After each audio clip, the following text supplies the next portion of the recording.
Apocalipse capítulo 12, versículo 9.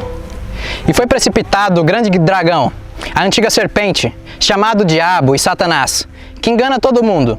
Ele foi precipitado na terra, e os seus anjos foram lançados com ele. E ouvi uma grande voz no céu que dizia: agora é chegada a hora da salvação, e a força e o reino do nosso Deus, e o poder do seu Cristo. Porque já o acusador de nossos irmãos é derrubado, o qual diante do nosso Deus os acusava de dia e de noite. E eles o venceram, pelo sangue do Cordeiro e pela palavra do seu testemunho. Toda a Bíblia vai narrar que nós vivemos em meio a uma guerra espiritual. Toda a Bíblia vai narrar que nós estamos em meio a uma guerra. E como nós entendemos aqui? A maldade humana vem de Satanás oferecer o que ele tem dentro de si para nós. Nós deixamos de amar as pessoas quando nós queremos ser Deus, quando nós nos tornamos participantes daquilo que Satanás quer para ele.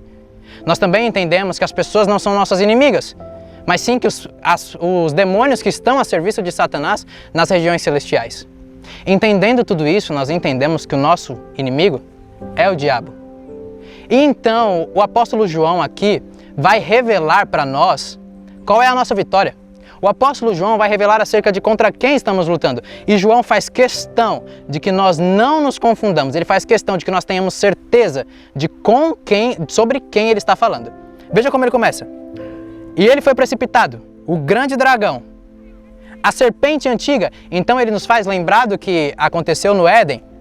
O chamado diabo e também Satanás, o que engana todo mundo. João quer ter certeza absoluta que quando nós lêssemos isso, nós íamos saber. Ele está falando do diabo. Então João vai falar tudo isso. E algo que é maravilhoso na Bíblia. A Bíblia nos revela que nós estamos em meio a uma guerra. Mas a Bíblia, ela dá o melhor spoiler do mundo. A Bíblia fala que a vitória é certa. Ela nos revela que no fim nós estamos em meio a uma guerra, mas que no fim nós venceremos. Porque é isso que ele vai dizer. Mas ele vai dizer como nós venceremos. E ele diz: e os irmãos o venceram pelo sangue do Cordeiro e pela palavra do testemunho. O Senhor Jesus, enquanto está na terra, durante o seu sacrifício, ele derrama o seu sangue 7 vezes pontuais. A primeira vez, ele no jardim do Getsemane, ele vai suar sangue. Aquele sangue simboliza a tomada de decisão e a fidelidade. Nenhum jardim o homem caiu. Nenhum jardim o homem tomou a pior decisão. Nenhum jardim o homem decidiu ser infiel a Deus. Num jardim o homem decidiu querer ser Deus. Milhares de anos depois, em um jardim, mais uma vez um homem decide se sujeitar à vontade de Deus. Decide se manter fiel a Deus. E esse é o sangue que pode nos trazer decisões corretas. Esse é o sangue que nos faz passar por cima de decisões erradas, que nos faz vencer decisões erradas, nos faz vencer a infidelidade, porque todos nós somos tentados a ser infiéis. Mas esse é o sangue que nos faz vencer a infidelidade e nos manter fiéis. Esse é o sangue que nos faz tomar sempre as melhores decisões, porque é isso que Jesus faz. No Éden, o homem poderia tomar a decisão de seguir a Deus, mas preferiu fazer o que fosse melhor para si mesmo. No Getsemane, Jesus diz: não é o melhor para mim, mas todavia seja feita a tua e não a minha vontade. Pouco tempo depois, o Senhor Jesus, no Getsemane, ele vai ser capturado, vai passar a madrugada inteira apanhando na casa do sumo sacerdote, e depois vai ser levado a Pilatos. Pilatos vai jogar para Herodes e tal, e eles decidem açoitá-lo. A segunda vez que o Senhor Jesus derrama sangue por nós é quando o chicote romano atinge suas costas. O profeta Isaías, milhares de anos antes também de Jesus vir à terra, já havia profetizado que isso aconteceria. E ele profetizava e dizia: ele foi moído por causa das nossas transgressões, transpassado por conta das nossas iniquidades. O castigo que nos traz a paz estava sobre ele, e pelas suas pisaduras nós somos sarados. Nós somos livres de toda a enfermidade física, porque Jesus se fez sacrifício por nós, decidiu tomar as chicotadas romanas. A ciência, alguns grupos de cientistas com credibilidade, tá? Não é qualquer coisa, cientistas com credibilidade, acreditam que existem 39 grandes doenças e todas as outras são derivadas delas. O profeta Isaías profetizou que pelas pisaduras de Jesus nós seríamos sarados.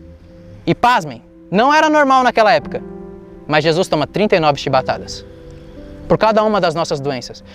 Esse é o sangue que nos dá vitória sobre o diabo toda vez que temos uma enfermidade. Esse é o sangue da cura física completa. Logo depois, é colocado no Senhor Jesus uma coroa de espinhos. Essa coroa de espinhos, esse sangue que verte da cabeça dele, é o sangue que nos dá poder para poder conquistar. É o sangue que nos dá vitória sobre o diabo para poder conquistar. Porque quando o homem peca no Éden, a maldição que é lançada sobre ele é: você comerá do suor do seu trabalho, vai ser sofrido, e a terra que você plantar vai produzir espinhos e abrolhos.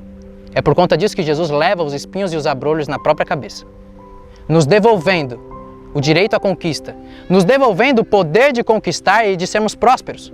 Nós vencemos toda a miséria, nós vencemos toda a falta de conquista, nós vencemos toda a escassez, nós vencemos toda a dificuldade de plantar e de comer pelo sangue que verteu da cabeça de Jesus por causa da coroa de espinhos. Logo depois, vão arrancar as barbas de Jesus. Para quem não sabe, naquela época, ter barba era um sinal de honra para um homem. Tanto é que o rei Davi, uma vez, capturando um rei, ele vai soltar o rei, mas ele precisava humilhar o rei para demonstrar que ele era mais poderoso.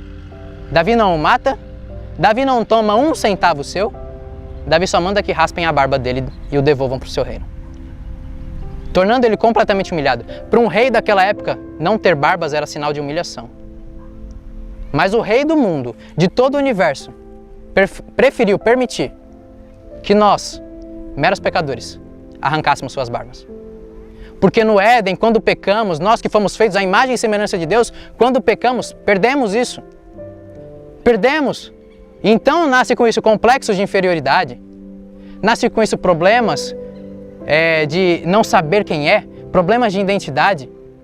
Nós vencemos o diabo. Nós vencemos todo o complexo de inferioridade.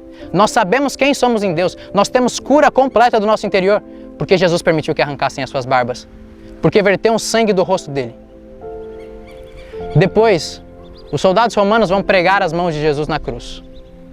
As mesmas mãos que curavam, que abençoavam, que ensinavam, vão ser pregadas. Naquele instante, a intenção do diabo era tentar cancelar a produtividade que Jesus tinha. A intenção do diabo, e muitas vezes, é cancelar a nossa produtividade, mas pelo sangue que verteu das mãos do Senhor Jesus, toda a nossa produtividade é devolvida e nós vencemos o diabo. E somos prósperos naquilo que tocamos as nossas mãos. Depois, vão prender os pés do Senhor. Os pés é o que nos levam ao caminho, é o que nos levam ao propósito. A Bíblia diz que a palavra de Deus é lâmpada para os nossos pés.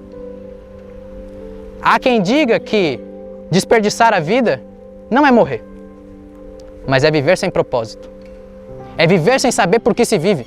É viver sem um sonho. É viver sem saber para onde está indo. Mas nós não temos nem a possibilidade de viver uma vida miserável dessa. Por quê? Porque Jesus permitiu que seus pés fossem crucificados, seus pés fossem pregados, porque Ele derramou esse sangue. Nossa vida tem propósito. Nós podemos ter sonhos. Nós podemos andar no caminho. Nós nunca poderíamos escolher o caminho.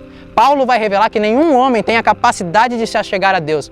Nós não tínhamos a capacidade de conhecer Deus e de querer segui-lo. Mas por conta do sangue que Jesus derramou dos seus pés, hoje, Ele próprio nos revelou o caminho e nós podemos segui-lo. Nós podemos ter propósito. Depois de Jesus já estar morto, Ele ainda tem mais um derramar de sangue. Para conferir se Jesus está morto, um soldado romano passa uma lança entre as suas costelas, atinge o seu coração e a Bíblia vai narrar que sai sangue e água. O que a medicina vai dizer é que Jesus morreu de uma parada cardíaca, mas não uma normal, que o coração só parou. O coração de Jesus muito provavelmente explodiu por conta da agonia. Ele estava desidratado, ele estava machucado, e na cruz, quando você ficava com os braços estendidos, pendurados pelos seus braços, eles não conseguiam respirar. Então todas as vezes que um crucificado precisava respirar, ele tinha que fazer um esforço extremo de se apoiar sobre os pés que estavam pregados, se empurrar para cima e tentar tomar um pouco de ar. Por isso, quando eles queriam que a pessoa morresse mais rápido, eles quebravam a canela, porque ele não conseguia mais respirar e morria por insuficiência respiratória. Mas o Senhor Jesus, por estar tão machucado, a dor tão extrema, é muito provável que suas emoções foram tão afetadas que seu coração tenha explodido. A maioria de nós, principalmente nesse século, de tanta comparação, de tanta rede social, nós vivemos com problemas emocionais. Nunca foi tão comum síndrome do pânico, depressão, crise de ansiedade e afins. Mas e por que nós vencemos tudo isso? Porque Jesus sofreu todas elas na cruz. Jesus levou todas elas a ponto do seu coração explodir por nós. Ele levou toda essa agonia, e Jesus ali, ele era Deus, mas a Bíblia revela ele como 100% Deus, mas 100% homem. Ele sofria tudo que nós sofremos. Enquanto ele estava de cima daquela cruz, suas emoções estavam abaladas, porque o mesmo povo que ele tinha gastado a vida inteira abençoando, era o povo que passava na frente e dava risada. Era um povo que passava na frente e falava, se você é tão poderoso, por que você não desce daí? Mas ele teve amor até o último ponto. Machucaram Jesus por inteiro, a única parte que deixaram intacta foi sua língua. E ele usou ela para dizer, Pai, perdoa, eles não sabem o que fazem. Jesus teve autocontrole sobre suas emoções, mesmo sofrendo. E é por causa disso que nós podemos ter também sobre as nossas. É por causa disso que nós vencemos o diabo contra qualquer descontrole emocional. E é por causa disso que nós podemos ser 100% do Senhor. É por causa disso que nós podemos ter uma conversão genuína. Nós, por nossas próprias forças, não poderíamos nos converter completamente. Não poderíamos nos entregar completamente, nos consagrar completamente. Mas Jesus, quando entrega até o sangue do seu coração, até a última gota, a ponto de sair sangue e água, ele mostrava que se entregou por inteiro. Para que eu e você ganhássemos a capacidade de também se entregar por inteiro. Nós vencemos todas as armas do diabo pelo sangue de Jesus. E por que nós cremos nisso? Nós cremos porque nós não cremos em um cordeiro que foi sacrificado e está morto. Nós cremos em um cordeiro que foi sacrificado, morreu, mas ressuscitou. Venceu a morte e venceu todo o poder do diabo. E por que nós cremos nisso? Porque é o que diz a palavra do seu testemunho. E nós o vencemos pelo sangue do cordeiro e pela palavra do testemunho. Que Deus os abençoe com graça e paz.